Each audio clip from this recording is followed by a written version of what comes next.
Hey guys, how's it going? Welcome back. We have the Orico 2.5-inch hard drive enclosure, or SSD. Take your pick, whichever one you want to throw in it. So I got this on Amazon. Like, Prime delivery is great, free, $19.20 tax in. That's Canadian dollars.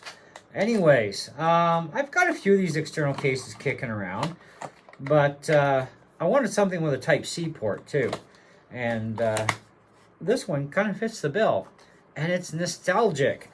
It actually looks like a tape cassette. It's there's the main unit, and apparently they give you some stickers here, but let's get into the rest of it here.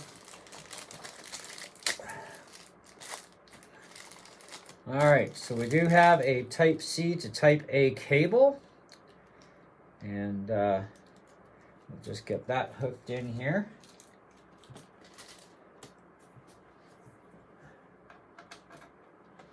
And that one's already on. And I'm going to have to sign into my Mac.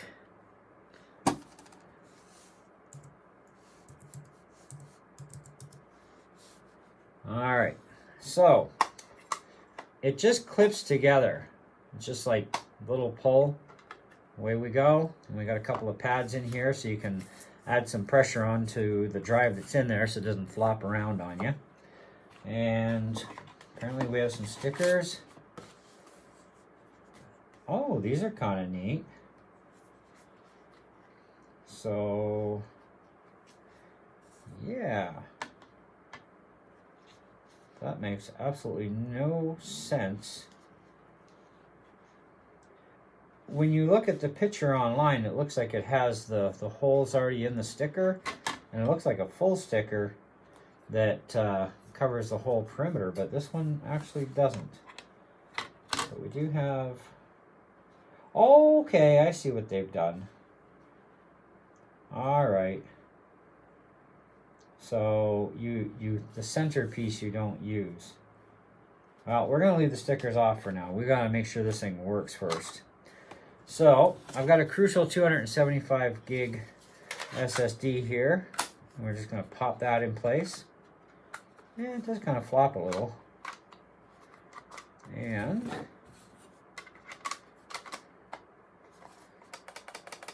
yeah, you're going to want to use those pads.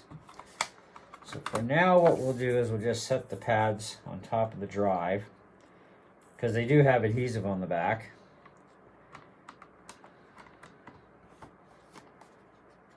There we go. No floppy around now. But there's not much of a distance in the pull. And that is, one person on the review mentioned that the thing comes open too easy, cheap plastic. Well, it's pretty heavy duty plastic. So where they're getting cheap plastic from, I don't know.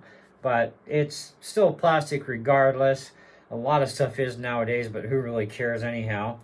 But yeah, it does have that just a little bit of a movement. It's only like, it's not even a quarter of an inch. It's like 5/32 at least of a movement, and the lid can come off. So that's one thing you're going to want to be secure with. And well, that'd be just as easy. Just take a piece of Scotch tape or something along the sides, you know, just so that you don't have to worry about it.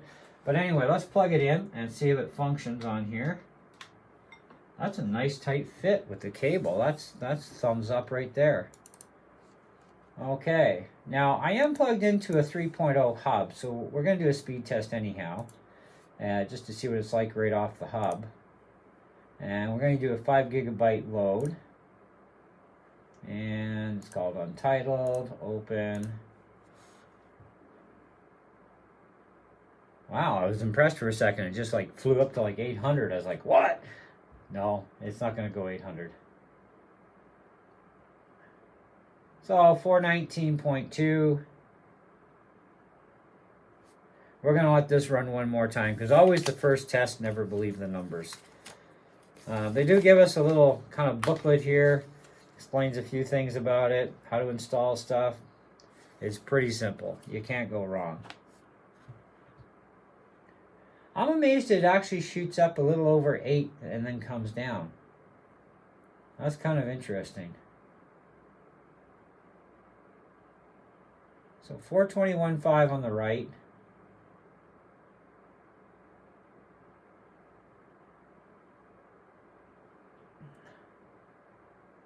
Now for video editing purposes, you can go right across with Blackmagic Raw, ProRes 422, H.265, no problems, right up to 4320 by 25, absolutely zero issues.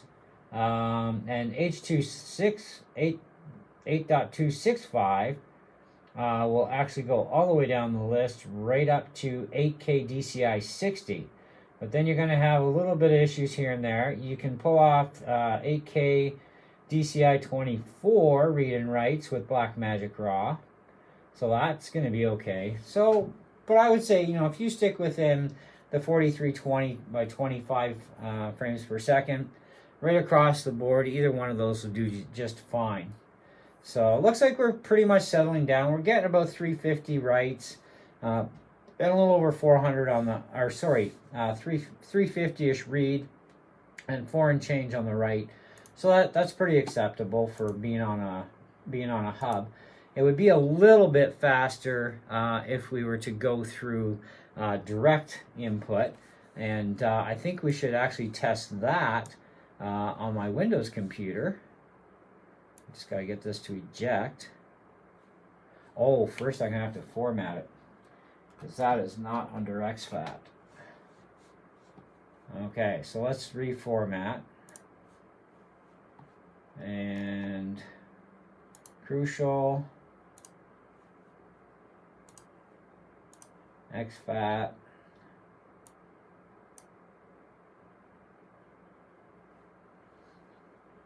So I'm gonna have to reformat. Windows can't read Mac, not without a special program, but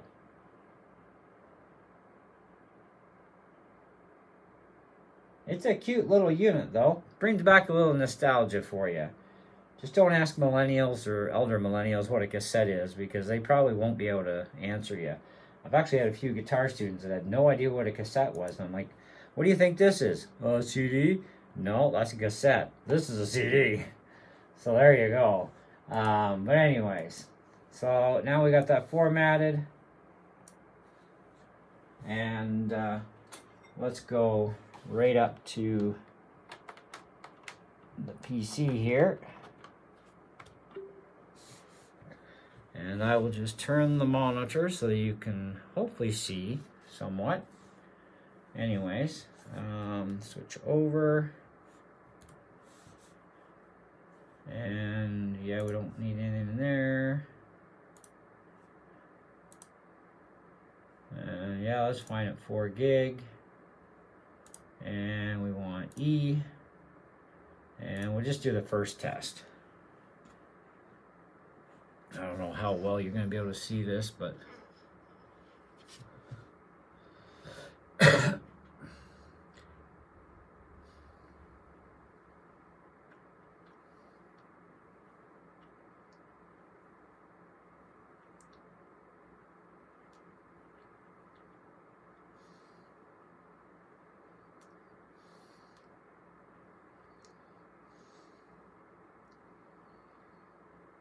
$462.45 so far.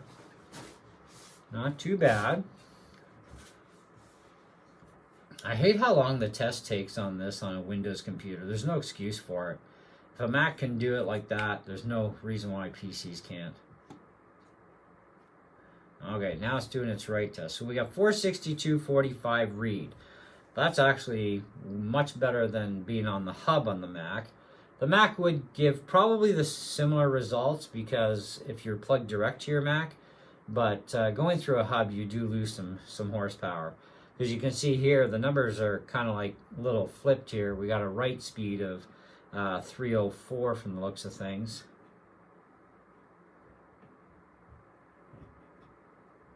Okay, so not too shabby. All right, so I like it. It works. It gets the job done. Okay, so let's test this with a Type-C to Type-C cable, and see what kind of difference we get. I'll answer the phone later.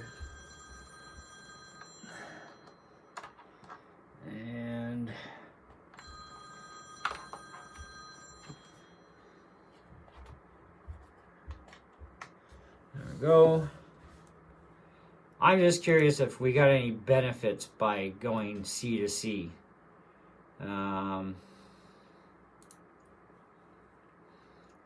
Okay, still on the E drive. Let's test it.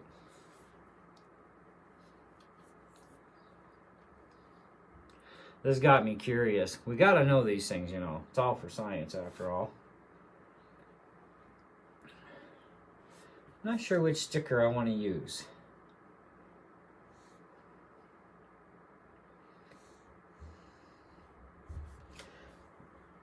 Yeah, you know, there is no indicator lights on this at all. Oh, yes there is. A little teeny weeny little blue one flashing by the cable there. Not that you'll ever see it anyway. So it's looking like we've got about 462.74. Let's see what we get on our write speed.